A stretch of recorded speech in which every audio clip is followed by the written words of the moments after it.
Magandang araw mga kaibigan. Today we will share you how to use basically impact drill. Ano po yung mga partes po nito, mga function po nito. So this is an impact drill, a 680 impact drill, 680 watts. So ang kaibahan po ng impact drill sa common hand drill, halimbawa may magbebenta po sa inyo na ang sasabihin nilang impact drill. Pero pag wala po kayong nakitang ganito, na shifting function po ng drill sa hammer, hindi po siya impact drill. Peke po yun, huwag niyo pong bibili. Basta wala pong ganito. Without this, hindi po siya masasabing impact drill. Ayan. So, ang kagandahan po ng impact drill, 680 watts, meron pong mga 1,000 watts din, mas mabigat po siya. So, ito pong advisable na gamitin sa bahay, lalo po tayo kung magbubutas po ng mga wall, wood, concrete, mas mapersa po ito kumpara po dun sa common hand drill. Kasi yung hand drill lang po na wala po siyang hammer function, makakabutas po siya.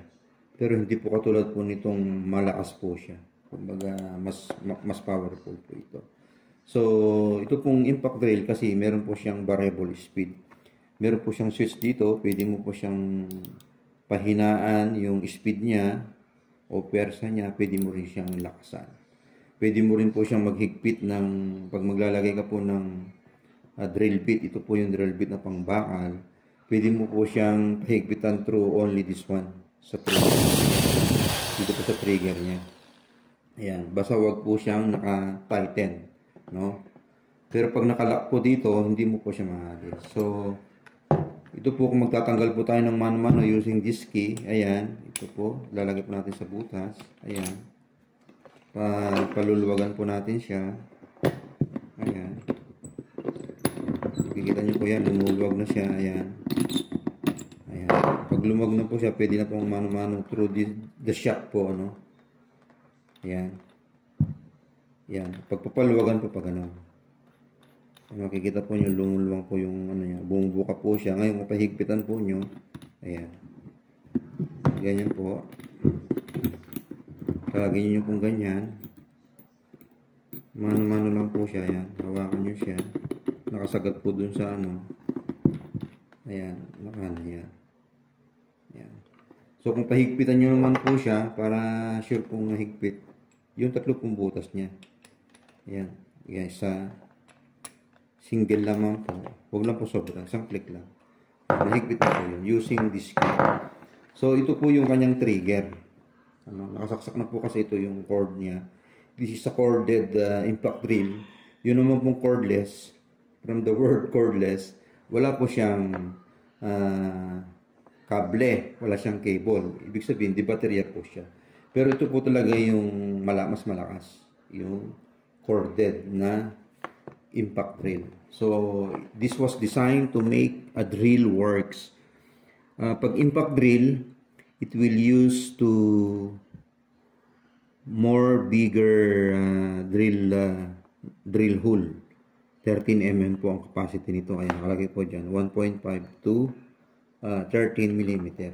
Yun po yung thickness po na kaya niyang butasin. Yun po yung maximize po na persa niya. So, before we are going to use this kind of tool, lagi po kong sinasabi bilang safety officer 2, sa construction industry, lagi po tayong gumamit ng mga safety gadget o mga gamit. Katulad po nito, kung gagamit ka ng drill at kayo po ay nagsisimula pa lamang, beginner po lamang, siyempre hindi po maiwasan po tayo magkakamali. Ay gumamit po kayo ng medyo makapal ng manggas na ganere. Gumamit din po kayo ng gloves. Ayan. Para kung halimbawang meron po kayong madikit kayo sa mainit, hindi po kayo mapapaso o hindi po kayo magagalusan, katulad din po nito. Pwede rin po itong mga gloves na ginagamit po sa pangmuko. Yan, gagamitin po natin. Ito. Kasi ito po ay leather, mainit po siya. Ito po ay ginagamit naman sa pang-welding. Pero kung magbubutas po tayo ng pangmatagal, pwede po natin gamitin ito para hindi po magkalyo yung ating mga kamay. Hindi po siya puputok. Lalo kung manipis po ang yung balat. Ayan. So, pag nakagamit na po tayo ng gloves, ayan, sinaksak na po natin dito sa outlet. So, magpapunction ito. So, ito pong nilagay natin na drill bit ay pang metal. Ngayon susubukan po natin kung pwede po itong gamitin sa wood.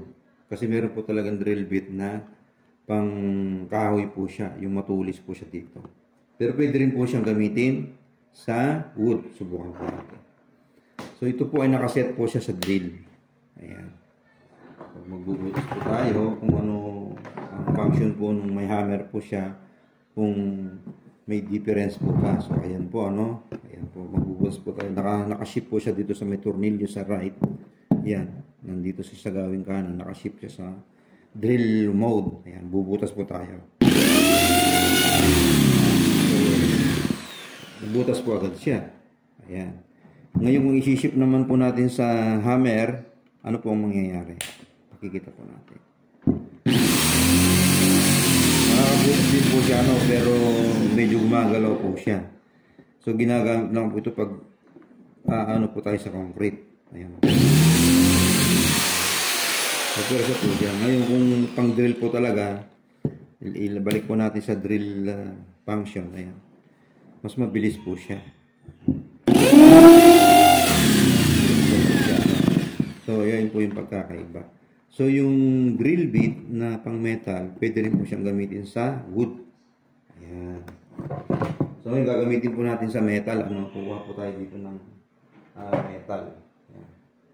Gagamitin po natin, susubukan natin butas sa metal. Huwag lang natin isagad. Nakalagay po siya sa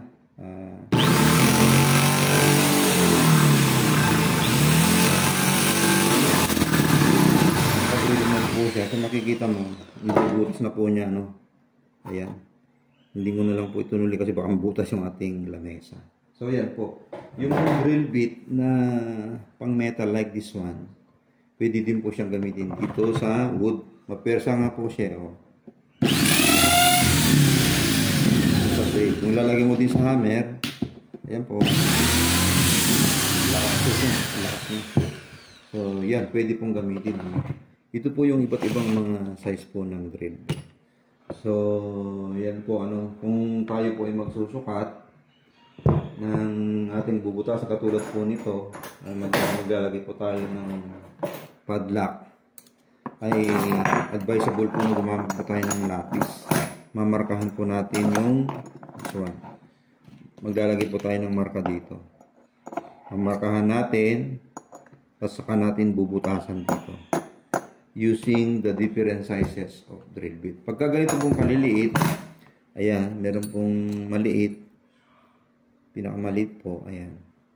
Yun po yung ating gagamitin. So, lagi po nating iisipin yung pong safety precaution po ng paggamit po ng impact drill. Ito po ay ginagamit sa construction, pero ito po ay advisable po na gamitin sa bahay dahil ito po ay mas magandang gamitin kasi meron nga po siyang variable speed dito po. Ito naman po yung reverse niya. Ayan.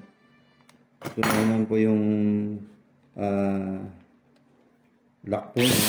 Sa trigger lock niya. Ayan. So ito po ang gandahan ng hammer drill. Meron po siyang variable speed na sinasabi.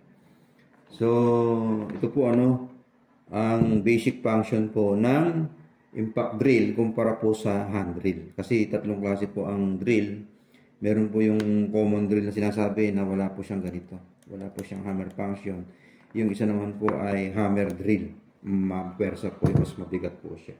So, yan po ano, ang basic function po ng impact drill. Paano po ito gamitin ng safety.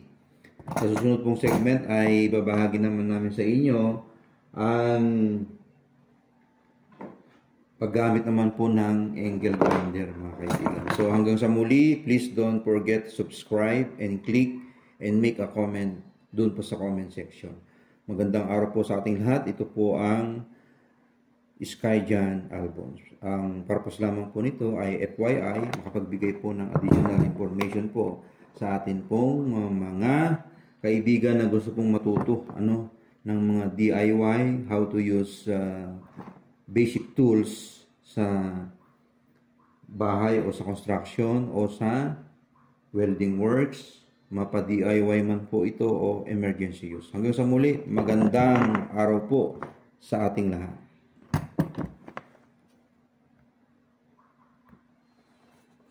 Huwag niyo po kakalimutan pala ang sumubaybay po sa iba pa pong mga segment ng ating YouTube channel. Magandang araw po sa ating lahat.